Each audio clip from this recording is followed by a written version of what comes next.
Bonjour à tous et bienvenue dans cette nouvelle vidéo. Donc aujourd'hui, on va aborder le thème suivant. À quelle fréquence faut-il changer ses programmes d'entraînement, hein? Combien de temps doit-on garder le même programme?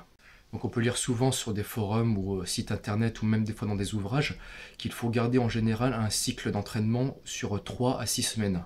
Qu'au-delà, le corps s'adapte et qu'il faut changer justement pour choquer le muscle.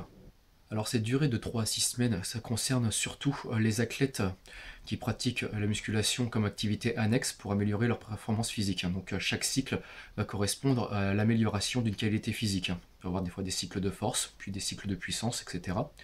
Ça peut être aussi valable pour les culturistes qui sont compétiteurs, où là donc ils vont alterner des phases de reprise de muscle, puis après ils vont sécher progressivement, quoique là, leur programme d'entraînement peut varier très peu, hein, puisqu'il faut toujours garder plus ou moins le même entraînement qu'on soit en prise de muscle ou en sèche. On adaptera surtout le volume de travail et l'intensité, vu que la ration calorique va diminuer. Le but étant de préparer l'athlète à son plus haut niveau le jour J, donc c'est une planification d'entraînement qui se fait par rapport au jour de la compétition, et c'est pour ça donc qu'on établit plusieurs cycles, ce qui représente en fait la planification d'entraînement. Maintenant, si vous êtes juste un pratiquant loisir, on va dire, donc il y a quand même des objectifs de prise de muscle, des objectifs pour s'améliorer, que ce soit au niveau de l'aspect physique, de sa santé ou d'améliorer sa condition physique, il n'y a pas vraiment d'intérêt, il n'y a pas de nécessité en fait d'appliquer ce genre de cycle.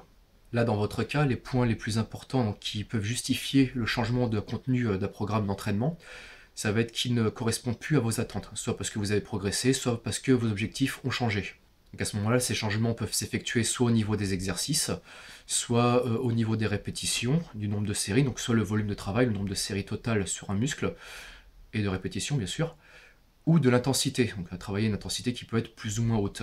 Ça peut être aussi le cas par exemple quand vous avez testé une certaine routine d'entraînement et que vous n'avez plus en fait d'effet sur cette dernière. S'il y a un exercice ou un ensemble d'exercices qui ne fonctionne plus pour vous, hein, qui ne vous donne plus les résultats escomptés, à ce moment-là, il faudra changer.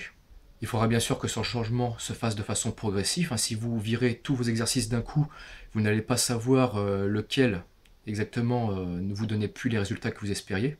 Donc si par exemple vous aviez pour un groupe musculaire donné 3 exercices, changez déjà en un, essayez ça pendant quelques temps, et puis procédez ensuite à d'autres modifications.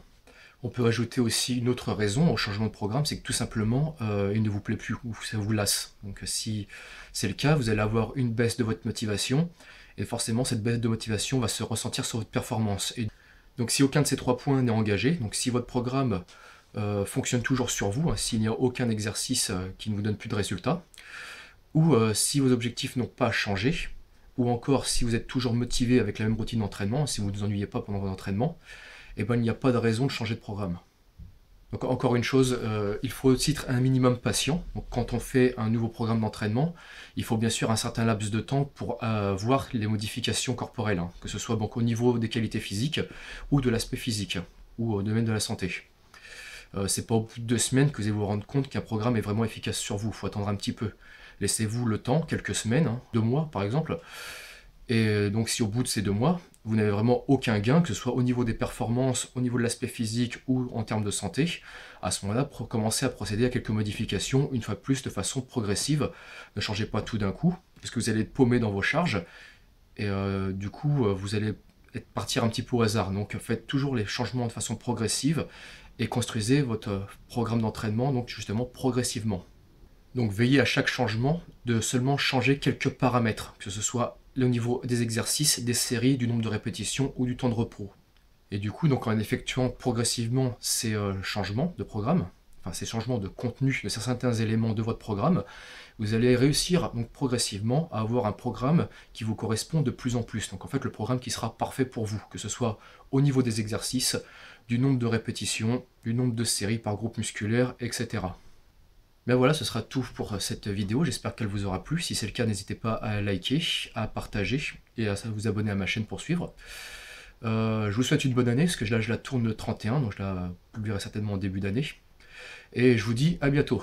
Ciao!